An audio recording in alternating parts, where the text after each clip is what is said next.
Welcome to Seven Dads TV. I'm your host, comedian Ken Wood. A lot has changed since I uploaded the last episode, probably around 6 months ago. I'm transgender now. Yep, transgender, got one of those AI vaginas, and I'm going to join the WNBA. Just joking, but I did move to Austin, Texas. And you know what? We love trans jokes here. So you got to have at least 500 trans jokes if you're moving to Austin, Texas, guys. Everyone knows if you're moving to Austin, Texas, you got to have your trans jokes. Honestly, to be 100% honest, there's not a lot of trans jokes in Austin. I mean, here and there is a couple. I've been here about 6 months now. A lot of Jew jokes, though. A lot of Jew jokes. And I'm not saying I'm for it or against it. I notice patterns, lots of Jew jokes. I don't know if that's a good or bad thing. I just know there's a lot of Jew jokes, a lot of jokes about Anne Frank being cheap. That's what I've noticed. I've seen like quite a few jokes about Anne Frank being cheap. Some of them good, some of them bad. She must have been cheap. Lots of Jew jokes. Saying Jew jokes is weird. I've said Jew jokes way too many times in this episode.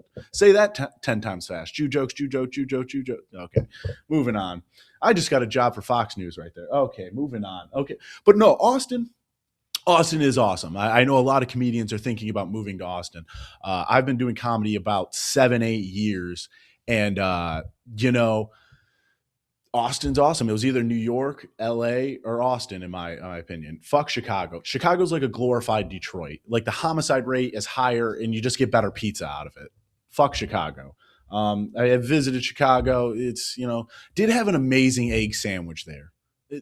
I think, what was it? It's like just another egg or something, a broken egg. I don't know. It was in Lincoln Park area of Chicago. And this egg sandwich, I mean, I don't know why they're shooting each other in Chicago when they could just have an amazing egg sandwich every morning. And maybe if you put those egg sandwiches in the hood, people would stop shooting each other. What was I saying? Oh, yeah, fuck Chicago. But yeah, it was either New York, LA. And, you can't deny what's happening in Austin is kind of comedy history. Whether you hate it, you love it, kind of comedy history. So I would say if you're pursuing this, Austin is a great place to come here and get better and have opportunities. I've done some of the bigger rooms. It is awesome. The barbecue food is awesome. The other day I had some pulled pork mac and cheese with some fentanyl laced on top of it. Only $1,000. Only $1,000. I couldn't get enough of it. It was a big helping too. Halfway through, I was doing the fetty lean, it was great stuff. The food is totally reasonably priced downtown Austin. I know a lot of people are concerned about the homeless in Austin. I know that's a big concern. It's really not a big concern if you're a 6'5" man who always has a gun on him. If you're a female, completely different. You should be very scared of the homeless. They are very aggressive. Not too aggressive, but if you're a female, they're going to ask you to buy them a sandwich. And obviously they'll attack you sometimes. And there's wides in between just asking for a sandwich and getting attacked. But I've heard stories from female friends. It's a little bit different. I will say, the homeless issue is really bad in Austin. I actually I visited a homeless shelter. I actually volunteered at a homeless shelter recently, and it was very sad. At the end of the day, I just kept thinking to myself, "Wow, we really need to send money to Israel. Please, for the love of God, send more money to Israel. If we just send all of our money to Israel, I think all of our homeless problems will just magically evaporate. That's what's going to happen. That's going to happen. So please send more money to Israel if we want the problems in America fixed." We actually got a QR code that's going to be in the comments of this. If you could just scan that and send it to Israel, the money's going to Israel. See, guys, I'm working on my Jew jokes. I got them. I'm working on them. I'm hitting the mics. I'm trying to do these Jew jokes, but what are you going to do? All right, guys, what else are we talking about? We got a lot to cover over the past 6 months. News and talking shit about Chicago, maybe talking shit about Austin, but we got some news going on, guys. All right, Venezuela happened the other day, guys. So I'm going to let you guys, I'm an expert in Venezuelan affairs, political affairs. I just want you, I have learned so much in the past 2 days, okay? I know so much about Maduro. Maduro. A lot of people are saying Maduro, but no, it's Maduro. That's what Google Translate says. So I'm going to let you guys know everything, all my opinions that I've learned in the past 2 days on Maduro. Just joking. I could talk about how when they were ordered to pay billions of dollars in international court for seizing America infrastructure and assets. They never paid that money. I could talk about the brutal regime over 27 years and all the people's stories about losing their friends and family to this evil regime. I could talk about the drug trafficking coming from there, or the lack of drug trafficking that would warrant this type of action. I could talk about all that, but I'm not going to. All I hope is the people of Venezuela have the taste of freedom, okay? Usually with American imperialism, that freedom tastes like a McChicken. And I'm not complaining. I love a good McChicken, okay? Love a good McChicken. I just hope the people of Venezuela get to witness the beauty of a fist fight in a Walmart parking lot. Because that is what Western civilization is all about, guys. Soon enough, we're going to be able to take vacations to the 51st state of Venezuela, and we're going to be able to eat McDonald's and go to Walmart, and it's going to be a beautiful thing. It's going to be a beautiful thing. Just hope that. God, honestly, it happened like 2 days ago, maybe 3 by the time this comes out. Honestly, I'm sick of hearing about it already. And I know that's very white privileged fucking opinion to hear, but I'm sick of hearing it. Sick of hearing these liberal comedians that I'm friends with on Facebook give their opinions of like shit's a pending doom, essentially. I'm just sick of hearing it. And it's not just liberals. I shouldn't just say liberals. My right-wing friends can also suck it fucking Maduro dick, dude. Maduro dick. Okay, I should say that, dude. Get your facts straight. And if you're a comedian, just worry about being fun. Okay, fuck it. We're moving on, guys. That got weird. Autism. Oh man, Tylenol and autism. So recently, it was RFK that made headlines when he said that Tylenol is linked to autism. That's what RFK is saying. Or yeah. Did I say that right? RFK was in the headlines saying that if you take Tylenol while pregnant, you have a higher chance of autism.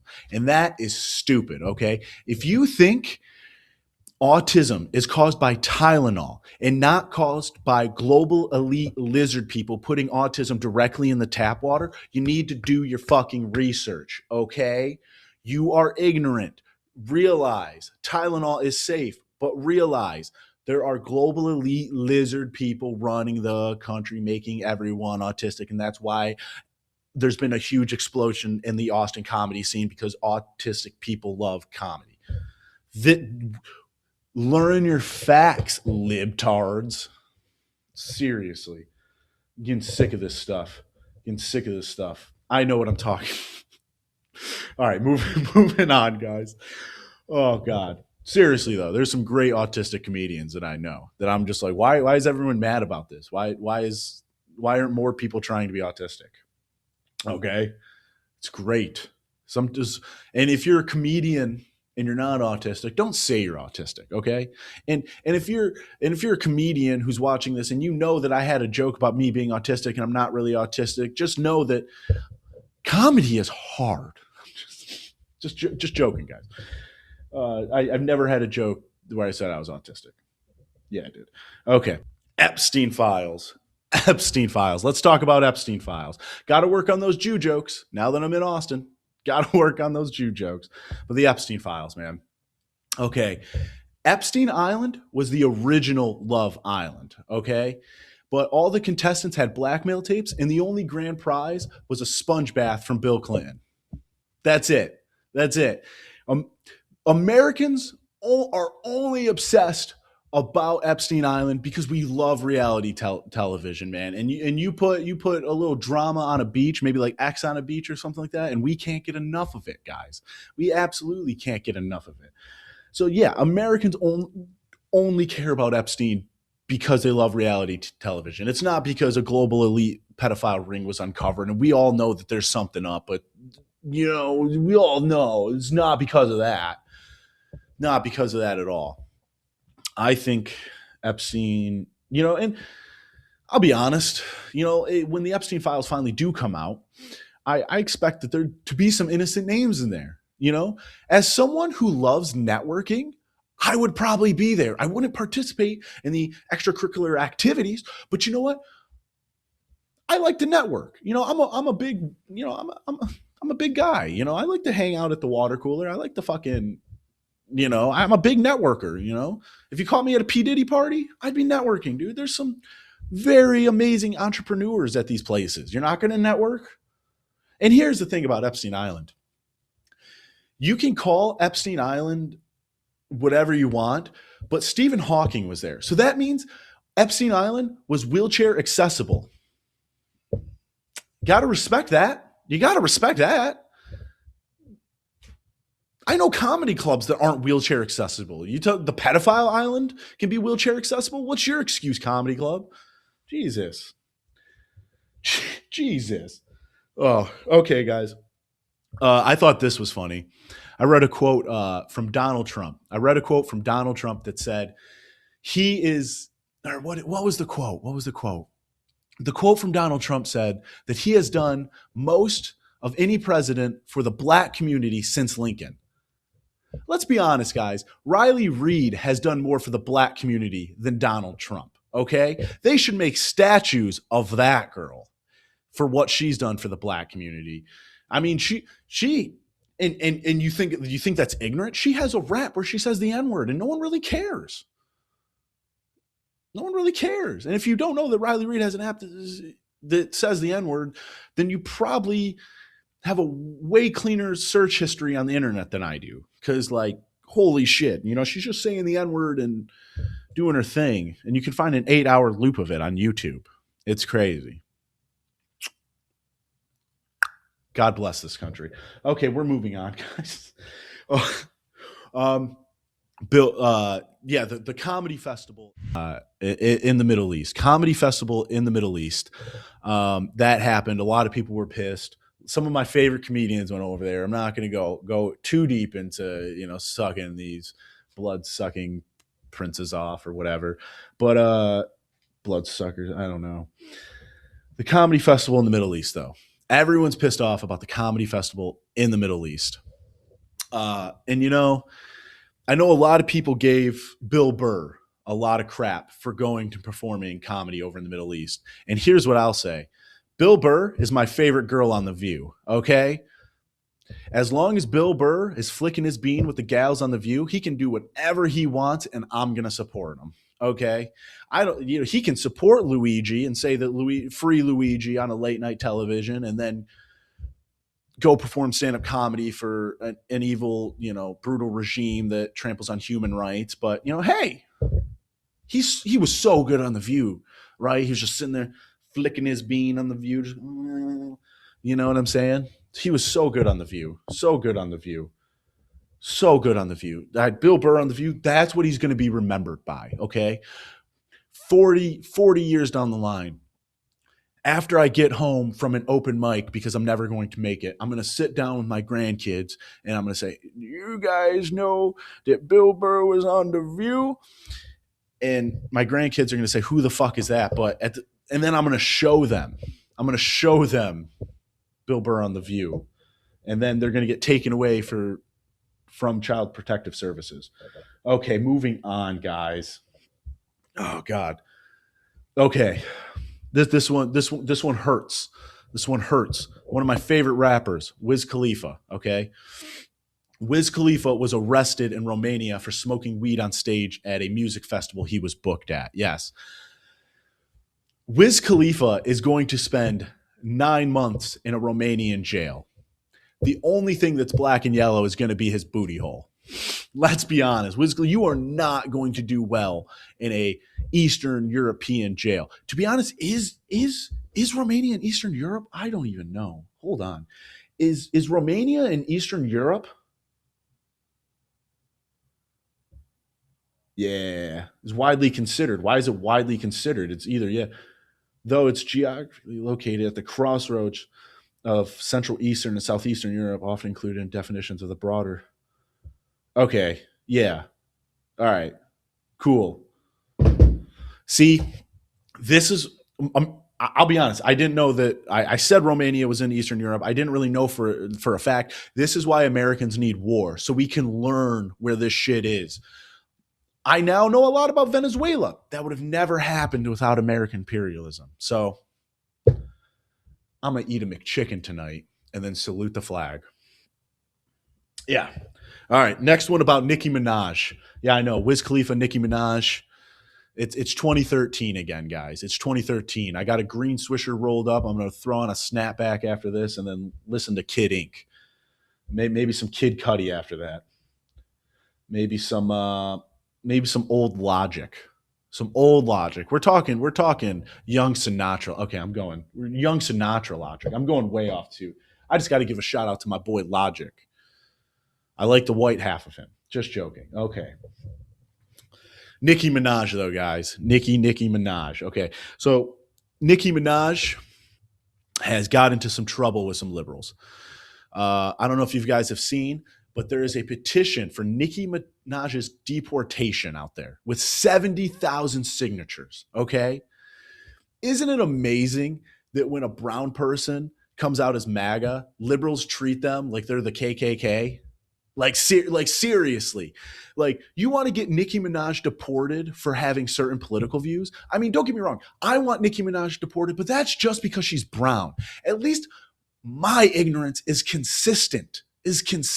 I'm just joking. I don't want Nicki Minaj deported. I want Cardi B deported. Okay, I want Cardi B deported, and I will suit up as the ICE agent. I will suit up like fucking Tony Stark. Because when you're this white and you go to suit up in an ICE agent uniform, it just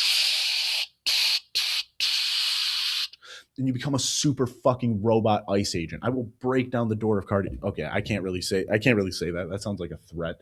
That YouTube's AI, which is amazing. I love YouTube's AI. Put me in the algorithm. Love the Chinese government. I love Israel. I don't like Elon Musk. Elon, yeah. Yeah, okay. Moving on, guys. Moving on.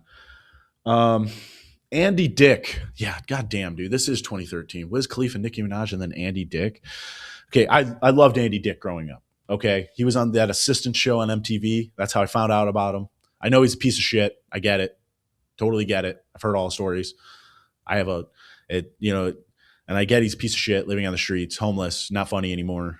I get he's done a bunch of shitty things, accused of a bunch of stuff, but it's kind of like having a relationship with an abusive dad. You still kind of care for him, even though he's done all that shitty stuff. Okay, Andy Dick, though. Andy Dick survived an OD on the streets of California, and this was caught on video. And the DEA actually said that Andy Dick survived a fentanyl overdose because of his high tolerance for smoking crack. That's amazing. That's almost like a crack smoking guardian angel was watching over him the whole time. Thank you, Whitney Houston. Thank you, thank you, thank you. Me and all the other Andy Dick fans, thank you, thank you, thank you so much, man. God bless. You can go along now. We'll need you. We'll need you again. I'll need you again when Chappelle goes off the rockers again. So you stay by. You stay by. We got a Venezuelan boat coming right to you in heaven. Shout out Whitney Houston. Okay. Patriot games. Oh, man. I love this idea. I fucking love the Patriot games.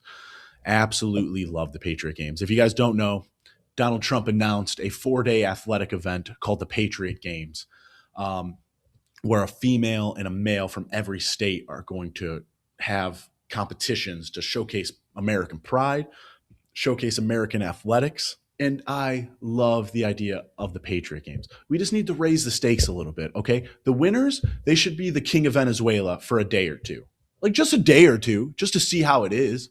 just to see how it is. The losers, I think the losers should have to watch Kyle Rittenhouse give Mitch McConnell a sponge bath. I think that's pretty fair. If you go to the Patriot games and you lose, that you're a fucking disgrace to this country, and you really should be sent to the bad parts of Venezuela, not the good parts with American imperialism. And they probably already have McDonald's and Taco Bell and Walmart, and they probably haven't even a Blockbuster there now because those people didn't even get to see the rise and fall of Blockbuster. Okay. How do you feel that people in Venezuela didn't get to see the rise and fall of Blockbuster? Now with American imperialism, we can make that happen. We can make it happen, guys. Don't ever stop believing. Okay, what was I talking about? Okay. All right. Wraps up. Okay, fucking A. Oh man, the Minnesota fraud. That's been going on. And here's the thing that here's the opinions of an expert of Minnesota fraud who has learned everything over the past couple of weeks, okay? Nick Shirley doesn't know what he's talking about. He doesn't know what he's talking about. You know why you can't find kids at those daycare centers? Somalis are the world's leading champions in hide and seek, okay? Every year, that whole country hides and seeks, and they don't pay taxes or they don't have a GDP or fucking anything, okay? They are hide and seek world champions, okay? And I get it. It's kind of sketchy. The Feeding Our Future scam of 2020 that had 78 people indicted, 50 people pleaded guilty, most of them Somalians, over this thing. I get the whole linking that thing. 5 of the 10 daycare centers were drop-off spots for the proven fraud of $250 million in 2020, blah, blah, blah, blah. I get it. I get it's kind of sketchy when you see all the millions of dollars going to these daycare centers and the only thing that are getting fat are fucking Somalian bank accounts. I get it, dude. I get it. I get it's weird. But you know what? I don't like Nick Shirley. Kind of looks like a AI-generated date rapist, okay? And and maybe it's just me. Maybe I see another white guy that looks like an AI-generated date rapist just like myself, and I think that there can't be more than one of us, you know? And I guess that's my problem with Nick Shirley is I see another preppy Disney Channel bully looking motherfucker, white honky cracker guy, and I just think to myself that there can't be more of them because then I won't be, you know? And then it's hard. But then I got to remember that there can be a world where both Ken Wood and Nick Shirley exist, you know? There can be a world. It's usually called Vermont. That's a world where we could both exist and have a nice little town. Nice little town with a baker and a guy who works on houses and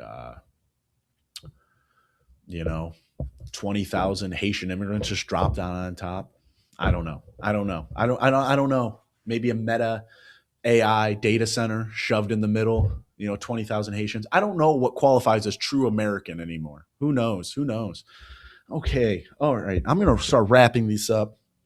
Kind of just, I'm going to try to go for like 25, 30 minutes on just about every episode. It's very fun to do these. Going back to the Austin thing, Austin comedy is awesome. I do love being out here. This place is awesome. Great mics, great comedians. I've seen people's life change. I've seen, people get better at comedy over a short period of time because there's so many mics. And it's some great shows. Different culture of comedy. I'll say that. Maybe the Jew jokes thing. And here's my thing. The Jew jokes thing, kind of true. I'll give it that. Kind of true. But all these famous comedians are talking about trans jokes. Okay? No one cares about trans jokes around here. You got to have the Jew jokes.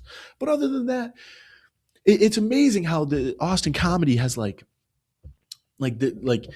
in, and maybe you can go back and find it on other podcasts, but we're in this pendulum swing. There's other podcasts where I'm talking about it, but we're in this pendulum swing where I've been doing comedy 7, 8 years, writing a little bit longer than that. I've, when I first started comedy, it was during Trump's first administration. I always say, I was talking to some crippled comedian friends of mine because once again, it's Austin, Texas, and crippled comedians do very well down here. Talking to some crippled comedians, and they were talking about their disabilities, and it got quiet, and then I just chimed in, and I was like, I'm not crippled, but I was a white guy in comedy during the first Trump administration. Because the reason that they found that funny is because they knew that the culture was different back then. And the whole reason Austin kind of exists is because the pendulum has went from shitty ass Trump jokes on every late night, every SNL. I watched SNL every fucking week back then. Every week. I could tell you the whole cast, the whole writing group, the whole writing crew, all of their backgrounds. That's embarrassing. Do you realize how embarrassing that is to admit that during your early 20s, you were inside every Saturday at 11 p.m. to watch SNL? I remember one time my friends were like, Ken, we got to get drunk tonight. Ken, we got to get drunk tonight. And then I'm like, guys, I can't get drunk tonight. Drake's on SNL. Drake's hosting SNL. And I forced my friends to watch Drake hosting SNL. Seriously. They laughed at one sketch. One sketch. They laughed at one sketch. I put them through that. I'm not a good friend for doing that. I should have just did the coke and ketamine and alcohol with them and been a good friend. But instead, I had to peer pressure them into watching SNL. That's disgusting. Sometimes I really got to think about my actions and how they affect people. But no, I think Austin's awesome.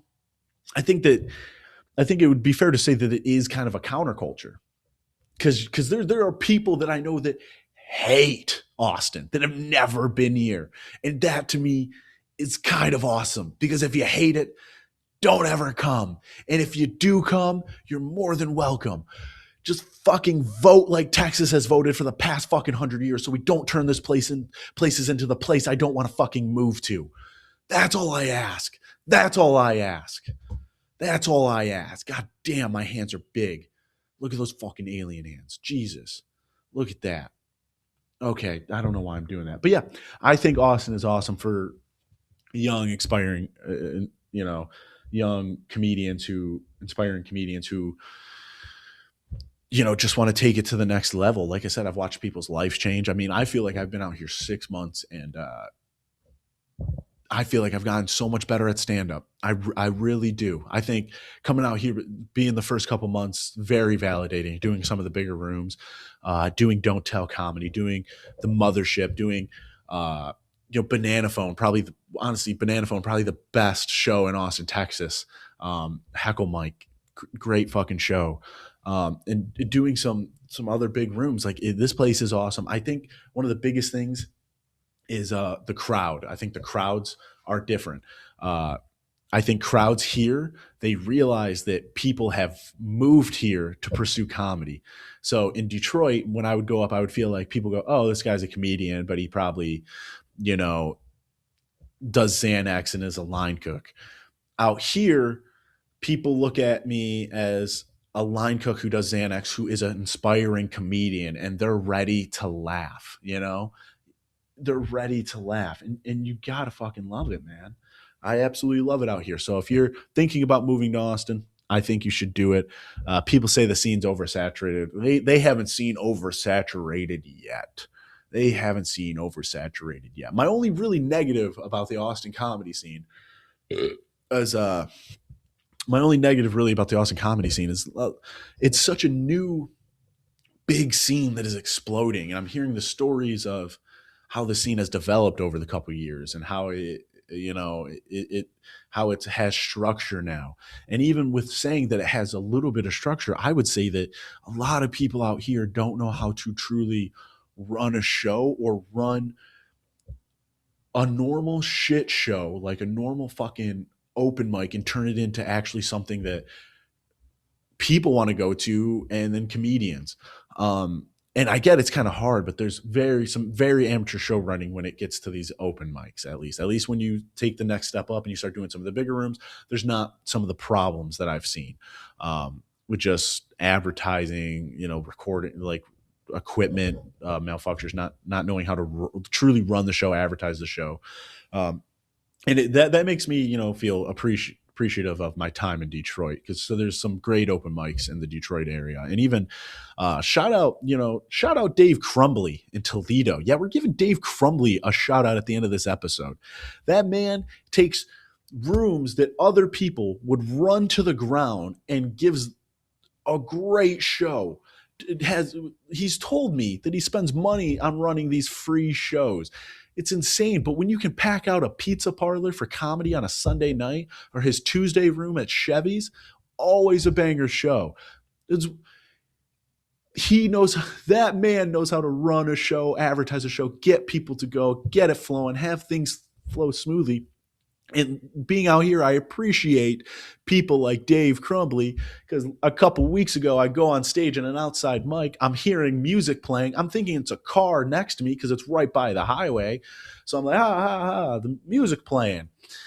And then the guy who's playing the music, who he left himself playing the music, or the station to play music, to come out and mess with a speaker while I'm about to start talking. And then when I said that, he gets pissed at me. I'm right fucking here. Dude, you shouldn't be right fucking there. You should be stopping the music, letting me talk, and then coming out and fuck with the speaker. Blows my fucking mind. Those are the people that should be deported. I'm just joking. He was white anyways. He was white. You can't deport whites. Where are you going to send them to? Oklahoma? I'm just joking. And now I feel the necessity to go over Oklahoma's colonization past, because we wouldn't really deport white people to Oklahoma. We would probably deport them. No one gives a fuck. Okay, so I'm going to sign off. Thank you guys so much for watching. Please like and subscribe. This is my therapy. So like and subscribe, share the stuff. Go spread the clips on Instagram. I had a clip from this get 1 million views and 60,000 shares on Instagram. So spread this content. This is my therapy, guys. I don't have health insurance. This is my therapy, okay? And you know what happens when therapy doesn't go well, guys? Pretend that this is a Glock 17, okay? This is a Glock 17. If this doesn't go well, if comedy doesn't go well, you know what I'm going to do? I'm going to take this Glock 17. I'm going to, oh. So please like and subscribe, or unless you want a Glock 17 in my fucking mouth, oh no, like and subscribe. Oh no, Fish, she's gonna do it. She's gonna pull the trigger. Like and subscribe. Oh no. Fuck. And there it is. This video is flagged.